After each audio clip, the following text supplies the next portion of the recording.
जय हिंद। मैं राहुल सिंह रायवर स्वागत करता हूं आपका मेरे यूट्यूब चैनल पर। दोस्तों, आज हम जो चैप्टर पढ़ने वाले हैं वो है चैप्टर 6 क्लास 10th का, है ना। जो चैप्टर का नाम है जय प्रक्रम, है ना।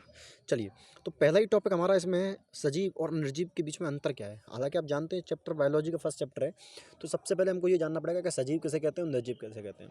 अब देखो, सजीवों के कुछ लक्षण जैसे दृश्य गतियों, जैसे विजिबल मूवमेंट, जैसे दौड़ना, जुगाली करना। जुगाली मतलब होता है, जैसे हमारे ये बोलते हैं रौंत करना। रौंत मतलब जब कोई गाय भैंस चारा चरने के बाद मुंह चलाती रहती है तो उसे जुगाली करना बोलते हैं ना। सांस लेना, जैसे आप सभी लेते हैं, ये जीवन का सामान्य प्रमाण है। ये क्या है? जीवन के सामान्य प्रमाण मतलब ऐसे कुछ लक्षण आप किसी में देख सकते हो, आप बोल सकते हैं कि नॉर्मली वो चीज़ जीवित है, परंतु पर्याप्त नहीं है। लेकिन ये पर्याप्त नहीं है, ऐसा नहीं है। क्यों? क्योंकि पौधे स्थिर स्थिर रहते हैं, लेकिन फिर भी क्या है? सजीव है। फिर भी वो क्या है? सजीव है। क्यों? क्योंकि उनके अंदर क्या होती है? वृद्धि देखने को मिलती है। पेड़ छोटा होता है, फिर बड़ा हो जाता है, फिर बड़ा हो जाता है। समझ में आ रहा है कि नहीं आ रहा? अब अदृश्य गतियाँ क्या होती हैं? आणविक गतियाँ, मॉलिक्यूलर, जीवन के लिए अनिवार्य हैं। आणविक गतियाँ क्या होती हैं? आपकी सेल्स जो कि अणुओं से मिलकर बनी है, उसके आपकी सेल के अंदर क्या होता है? मूवमेंट होता रहता है। तभी तो आपके शरीर में इतने सारे जो फंक्शन है वो हो पा रहे हैं। ये सब किसकी वजह से होती हैं? इन आणविक गतियों की वजह से ही होता है, जैसे हम बोलते हैं मॉलिक्यूलर मूवमेंट। क्या बोलते हैं? मॉलिक्यूलर मूवमेंट बोलते हैं। अब आणविक गतियाँ क्यों आवश्यक हैं, इनको समझो। सजीवों की संरचना ऊतक से किसमें होती? नहीं, ये उल्टा लिखा है। कोशिका से ऊतक में होती है, पर्यावरण के प्रभाव से टूट सकती है। अच्छा, ऊतक से कोशिकाएं क्या होती हैं? पर्यावरण के प्रभाव से टूट सकती हैं। जैसे आपको चोट लगती है तो आपका खर्च जाता है, खून निकलने लगता है, लेकिन वो घाव कुछ समय बाद भर जाता है। क्यों? क्योंकि उसके अंदर एक आणविक गतियाँ हो रही हैं। अगर नहीं होंगी दोस्त, तो इससे क्या होगा? आपकी वो चोट हमेशा ही बनी रहेगी। शरीर के अनुरक्षण मतलब मेंटेन, शरीर को मेंटेन करने में बहुत ज़रूरी है। मरम्मत करने में, रिपेयर करने में के लिए अणुओं का गतिशील रहना क्या है? ज़रूरी है बहुत। क्या है दोस्त? ज़रूरी है। अब की पॉइंट क्या है? विषाणु, इनमें कोई आणविक गति नहीं होती। अब वायरस की बात करूँ, वायरस क्या है? इनमें कोई आणविक गति होती नहीं। जब तक ये किसी कोशिका को संकेत नहीं करते, जब तक किसी कोशिका पर नहीं आएंगे, तब तक ये कैसे हैं? मरे हुए हैं, मान लो ऐसे। इसलिए ये सजीव निर्जीव के बीच की कड़ी में बोलते हैं। तो याद अब लेकिन जैसे ही देखो, वायरस का क्या होता है? वायरस जब तक अकेला है तब तक निर्जीव है। जैसे ही इसको कोई साथी मिला, वो क्या हो जाता है? सजीव हो जाता है। मतलब जैसे ही वो किसी ऐसी चीज़ पर चला जाए, ऐसी चीज़ पर जो सजीव है, तो उसके साथ मिलकर वो क्या होता है? जिंदा हो जाता है। तो मतलब एक तरफ जिसके जो निर्जीव है, एक तरफ निर्जीव है, एक तरफ सजीव है, और बीच में आता है क्या? वायरस, यानी विषाणु। इसलिए बोला जाता है कि वायरस क्या है? निर्जीव और सजीव के बीच की कड़ी है। बात करते हैं दृश्य गतियों के बारे में, जैसे रनिंग, जुगाली करना, ऐसे भैंस चारा चराती है, ठीक है। अदृश्य गतियाँ, ये आणविक लिखा है, सॉरी, है ना।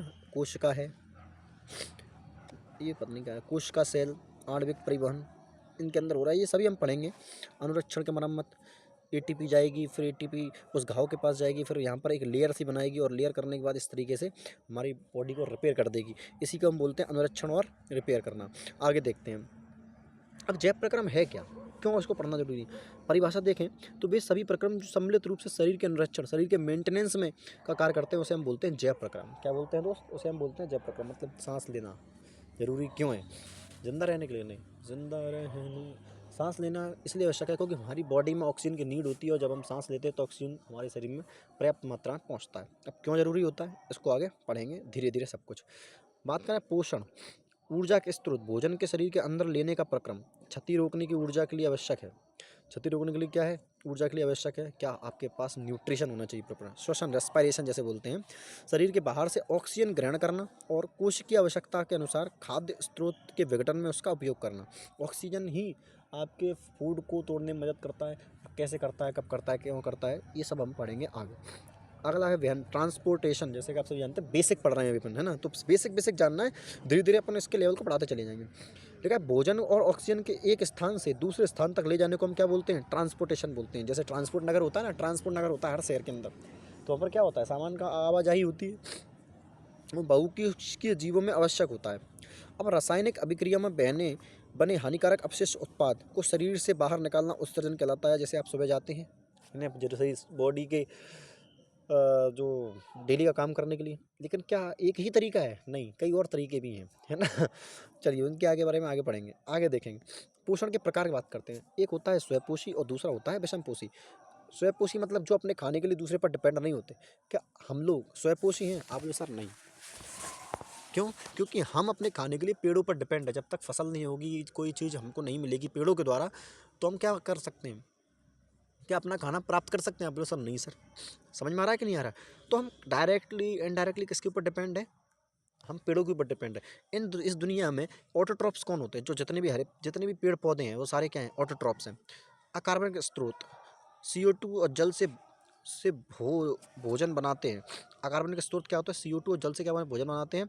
हरे पौधे, कुछ जीवाणु और हरे पौधे इसका क्या है? ऑटोट्रॉप्स के उदाहरण है। ठीक है। विषमपोषी क्या होते हैं? जटिल पदार्थों का उपयोग करते हैं जिन्हें एंजाइम द्वारा सरल पदार्थों में तोड़ा जाता है। द्वारा जंतु और कवक। इस जंतु के अंदर मेल फीमेल एनिमल्स कीड़े मकोड़े सब आ जाते हैं, ध्यान रखना इस जंतु के अंदर। ठीक है, चलिए आगे बढ़ते हैं। अब बात करते हैं स्वपोषी पोषण होता क्या है, ऑटोट्रोपिक न्यूट्रिशन क्या होता है दोस्त। तो ऑटोट्रोपिक न्यूट्रिशन में जैसे कि मैंने बताया आपको भी कि अकार्बनिक पदार्थ जैसे वाटर और कार्बन डाइऑक्साइड की सहायता से जब पेड़ पौधे अपना खाना बनाते हैं तो उसे हम स्वपोषी पोषण बोलते हैं। अब ये किस विधि से होता है? तो ये होता है प्रकाश संश्लेषण विधि से। यह वह प्रक्रम है जिसमें स्वपोषी बाहर से CO2 और जल लेते हैं और सूर्य के प्रकाश तक क्लोरोफिल की उपस्थिति में कार्बोहाइड्रेट में बदल देते हैं। अब क्या करते हैं? बाहर से पीछे से कोई पेड़ है, ठीक है, ये कोई पेड़ है, ये क्या है? आपके एनवायरनमेंट में ऑक्सीजन घूम रही है, इसको ग्रहण करेगा। CO2 सॉरी CO2 घूम रही है, इसको ग्रहण करेगा और इसकी जो जड़ें होंगी ज़मीन पे वहाँ से क्या मिल जाएगा? उसको पानी मिल जाएगा। तो ये पानी और CO2 का उपयोग करते हैं और क्या बना देते हैं? आपका ग्लूकोज का निर्माण करते हैं, ग्लूकोज का, जो कि यहाँ पर लिखा है, देखो ये ग्लूकोज है। देखो ये CO2 और H2O है ना। CO2 कहाँ से मिला? वातावरण से। H2 कहाँ मिला? ज़मीन से।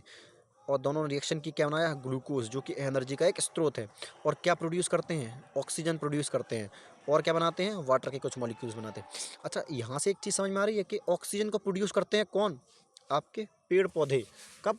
जब ये प्रकाश संश्लेषण की विक्रिया की जाती है। तो अब आपके दिमाग में ये घंटी बजना चाहिए कि लोग क्यों बोलते हैं कि पेड़ लगाना चाहिए, क्योंकि जितने ज़्यादा पेड़ होंगे उतनी ज़्यादा ऑक्सीजन प्रोड्यूस होगी, उतनी ज़्यादा क्या होगी? ऑक्सीजन प्रोड्यूस होगी, जो कि हमारे लिए जो बहुत ज़रूरी है।